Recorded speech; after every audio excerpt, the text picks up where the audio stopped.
There are no better craftsmen in the Warhammer world than the Dwarfs. Their ability to capture and bind the winds of magic into potent items and runes makes them fearsome combatants, and only the mightiest smiths of the other races can even hope to compare.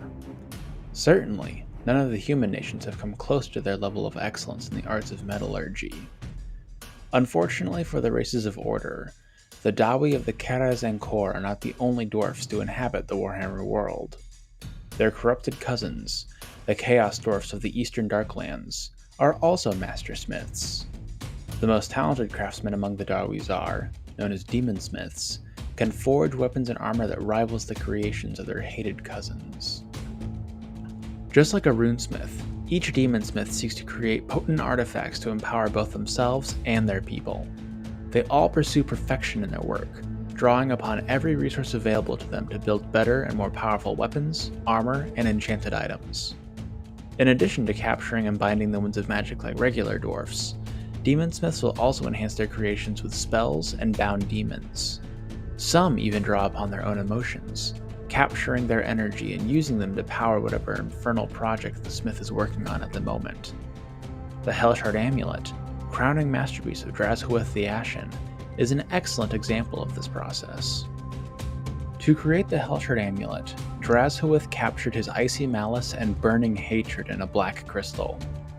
Being a Chaos Dwarf exiled from Tsar Nagarund by petty political maneuvering, he had ample amounts of both to provide.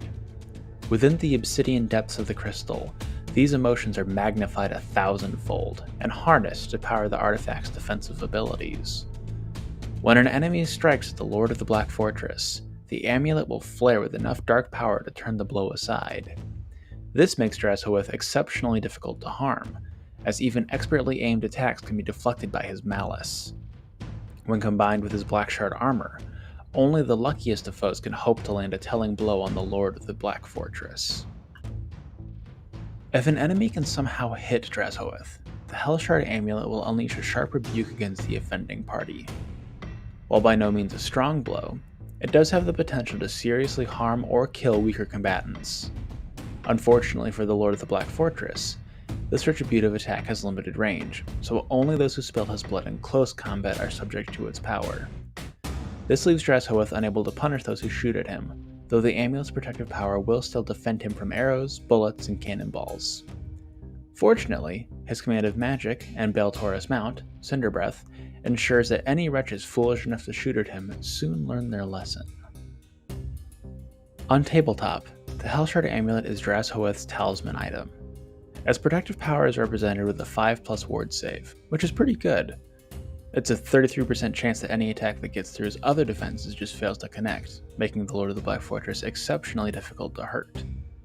The amulet's ability to harm those who strike the Lord of the Black Fortress manifests as a Strength 2 hit that automatically connects with anyone who successfully wounds them in close combat. To put that in context, Strength 2 is weaker than a swordsman or spearman, so it's not very strong. But the fact that it can automatically hit means that the enemy can only rely upon their toughness or ward save to protect themselves, instead of armor or weapon skill. Thus, there's always the chance that the secondary ability can pick a wound or two off of the enemy over the course of a game, but you really shouldn't count on it. At the time of the writing of this video, it is unclear what the Hellshard Amulet can do in Total War Warhammer 3, or if Drazhoath even has it in game. Obviously, my ideas are way too late in the dev cycle to mean anything, and my opinion means about as much as your average Reddit post, but I don't think you need to do anything too fancy with the Hellshard Amulet. Just like on tabletop, it would be a talisman item and give either a ward save or a physical resistance save. To keep it roughly in line with the other 5+ ward saves in game, the amulet would probably give a 15% or 20% ward save on the campaign map. Its retributive strike ability would be represented with a very weak Mortis Engine effect, though it could also have an explosive blowback ability, like Grimgor's Bloodforged armor. I think the Mortis Engine would be more accurate to the lore, but the explosion would probably be more useful on a flying lord that wants to dive into combat and then escape afterwards. Either way, I'm excited to see how it's implemented in a few weeks. That concludes our overview of the Hellshard Amulet, the first Chaos Dwarf video to grace the channel. For obvious reasons, the next few weeks will be full of Chaos Dawi content, but for those of you who don't care about them, don't worry. There will be a few non-Dwarf videos between now and the DLC's release, including the longest lore video I've released yet. If you enjoyed this video, please feel free to leave a like or comment down below. That kind of stuff helps spread the videos around the internet and really boosts my reach. If you want to keep seeing content of this sort, may I also recommend that you hit the subscribe button so you can get an update every time I upload a video. That's all I have for the moment though, so until next time, this has been Sigmar's Chosen, signing off for now.